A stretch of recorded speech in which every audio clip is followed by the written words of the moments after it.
good Ohio team kind of put us in the hole. Just talk about the beginning of the game there, and then maybe review it a little bit at halftime, and then what you said to the team afterwards. Yeah, I mean, you can't turn the ball over against a good football team, period. And we knew this was their year. I thought we could play with them. I thought if we came out and played really well, we could make it close. But we had 2 drop kickoffs. We had a block punt. Jamari unfortunately fumbled just getting the handoff, going from one side to the next, and our freshman quarterback, played like a freshman quarterback, was struggling, seeing things. And I felt bad for the defense. We turned it over inside our own 34 times. I think we had 5 turnovers in the first half, 4 inside the own 30. So the guys didn't have a prayer against a top 10 efficient offense in the country, So it was over by halftime. I brought him in. I just told him we needed to start. We had to build momentum. At this point, we need to play the second half and come out there and hit the reset button. And I thought they did. We came out. We ran the ball better. Caleb still had a couple moments where he didn't see coverage and was trying to fit things in there, which was frustrating. But I thought the defense played better. We had better field position, But you have a team with 13 fifth-year seniors over there and 6 fourth-year juniors, 19 other 22 starters are 4- and 5th-year players. A lot of them played in 2016 when we played them in the MAC championship. Poppy, I'm sure people remember seeing him. But this is, you can't do that, my favorite part, I was proud of them. They turned the corner at halftime. They didn't quit playing. They kept playing. We started executing better. We made it, an even game in the second half because we just didn't shoot ourselves in the foot, And when you turn the ball over, you're going to lose games, period. So we got to be better. But I was proud of the second half. That was going to be the keys. We have to get some momentum going as we move forward because it was done at halftime. And I thought they did. Not really. I mean, there's a difference between getting beat and giving them the ball. Does that make sense? Like if they drive 90 yards on you, 12 times, it's different than when you hand them the ball at the 20 and then you hand them the ball at the 10 and then you hand them the ball at the 20 and you hand them the ball at the 10. You know what I mean? Like there's a difference between beating yourself and getting beat. Does that make sense? And against a really good team, I knew we had to play really good to be in it, because efficiency-wise, they were going to move the ball. We weren't going to have a lot of chances. We had the ball 12 minutes in the first half. We were standing on the sideline twice on 2 kickoffs that they ended up with the ball. So, no, I'm sure they're angry and embarrassed, but they're not. I mean, they're not going to hang their heads. I mean, we got another game. We've gone 14 weeks straight without a break, and they need one.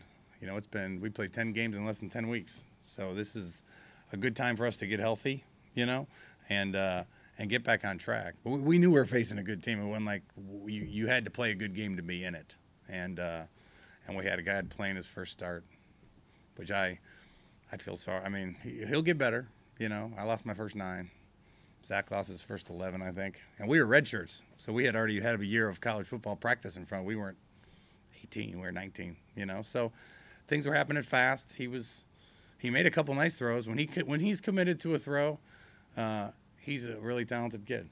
But they play a lot of coverages. They spin coverage, and they got him on a couple things, and he'll be better, as we move forward. But we're definitely a different group without John, But we got to figure out who we are without John, And we didn't really give ourselves a chance today with the turnovers. Big picture. Oh, go ahead. How much these next 2 weeks going to help Caleb kind of get up to speed as much as he possibly can? Oh, huge to have a 12-day break here. Yeah, I mean, it's a week and a half, huge for him, just because every rep he takes is important.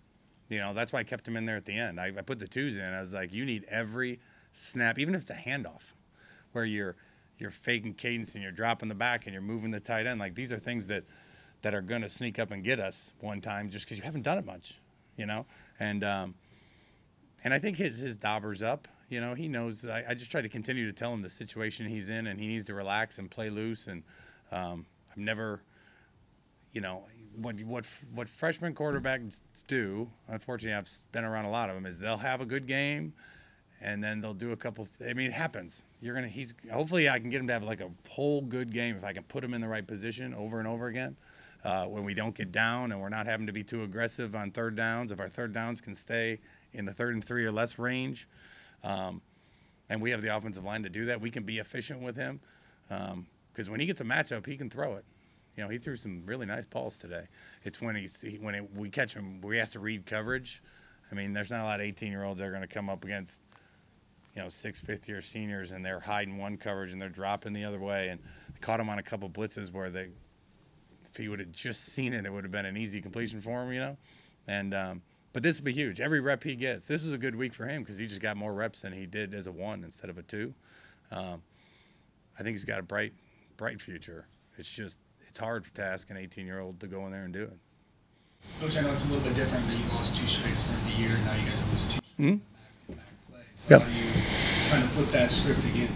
Same thing. I mean, we stuck together at that Michigan game, and they got us good, and there wasn't people yelling and screaming at each other. A team that has, in my opinion, having coached for a long time, is teams that have good character. They win that way and they lose that way. You know what I mean? The ones that are hanging on by a thread, when they lose, everyone starts screaming and yelling and pushing. It just becomes a mess. And the ones that understand football and realize that we beat ourselves to a point, if we wouldn't have done that, doesn't mean we would have won. It just would have been a lot closer game. They handle it well. I look them in the eye, tell them I was proud of them, the way they played in the second half. But we got a lot of things to fix. Mainly the turnovers. Those are clear cut, like, man, you got to catch the ball. I wish I could do it for him, but I can't catch either. But and so we got to work with those guys on our kickoff return team, especially, and the chip on the shoulder helps a little bit in the next 12 days and how we prepare. But they're hungry. I mean, they're hungry in the second half. Most teams, I always tell them, is most teams are going to quit right now at that halftime score with what happened there in the first half. I said we have to decide that's going to be us. And we came out, we stopped them, we went down and scored, and then we just kept fighting back and forth and back and forth and back and forth. And tells you a lot about who our team is. Yes, we're young. Yes, we got 9 seniors on our team and a couple play, but there's a lot of good kids in that room, and they fight, and they understand.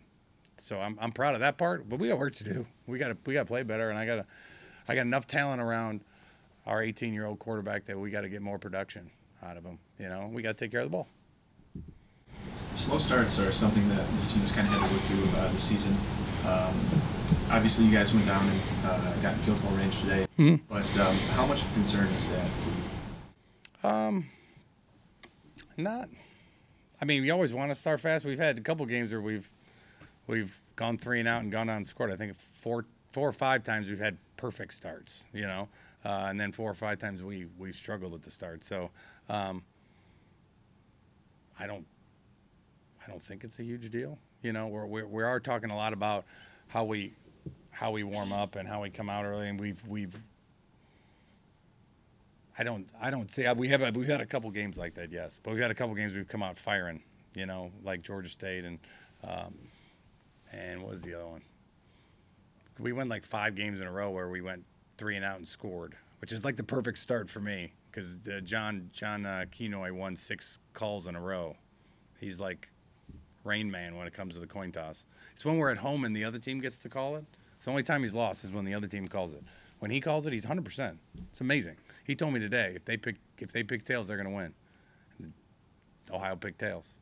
He looked at me on the side like I knew it was going to be tails, And so it was hard. It always helps the young quarterback when you get to kick off, send your guys down there. It's hard to be really efficient immediately. Maybe not Ohio because they're, I think, 7th in the country in efficiency offensively. But you get them 3 and out, And the good thing is we flipped the field this time. We just missed the field goal. We got beat. We actually had the guy open we wanted. He got his arm hit. Novo's guy got around and got his hand on his arm, or we'd have had the first down on that one. But, yeah, it's something we talk about a lot. I don't think it's a major problem because it's not every game. But it's something we always want to start fast, finish strong. That's the kind of thing we always talk about. But I don't see it being a major problem. I know it'll be a problem with the young kid, trying to keep him out of too many issues. I really, on the first big pass he hit, I was really hoping he's going to get the front side, just so it'd be like, hey, it's you and D. Throw him a ball. And they bailed on D and they ran underneath it, and I was like, oh, he's got to go to his second and third read. And he turned and he found Keyshawn down the middle, and I was impressed with that being his first throw of the game, and flipped the field. And so we missed the field goal. They went down, scored, and then the turnover started, and we didn't have the ball. I think we ran 24 plays in the first half. I think like 8 of them were on the first drive. So we weren't out there much after that. So it was hard to get a young kid in his first start in rhythm that way. As a math guy. I am. I mean, once you kind of, like you said, you felt it was over early, did you start even thinking about the goals you guys have ahead? You want to win a MAC West title. Do you start playing scoreboard watching, or start thinking about how you guys can still actually? I think about my guys. You know what I mean? Like, hey, I took the starting O-line out. Yeah, I wanted Caleb to be in there a little bit with them. I wanted to see how they fought in the second half. That's the biggest thing for me. And we came out and did that. And Bellamy could have played the second half. He had to have stitches. He wanted to go back in. I was like, no, we got plenty of running backs, so I didn't play him on purpose. Gio got banged up, didn't play him. So I took some guys out just because I want to be fresh for the next game. I didn't want someone to get hurt in a game that's out of hand. That yes, we need to play well. We need to build confidence. We got to put the pieces back together after 2 losses against 2 good teams. But I wasn't going to put guys out there to get them hurt, because we're still fairly healthy, minus John. He's having surgery tomorrow, But yeah, I don't look at the scoreboard. I'm just thinking, how do I get my team through this game so that we're all healthy, and those guys that have gotten banged up in the first half, I'm not putting them in harm's way unnecessarily. You know what I mean? But trying to get the young guys as many reps as humanly possible. We got a ton of young guys reps today, which was good for them. We had tons of guys that were on the field for the first time ever, which was good for them. And it's a humiliating, humbling thing, that we've all gone through when you're young, and it's good for them. It's good to go out there and see them fight through that, because those kids are all. Great thing about freshmen is they become sophomores, and we were getting some kids out there that I thought played. Zaire Barnes today, I thought played really well. He got in at Sam, and he's always been a special teams guy, but he's playing some defense. I thought they played pretty hard if we didn't keep putting them in bad situations,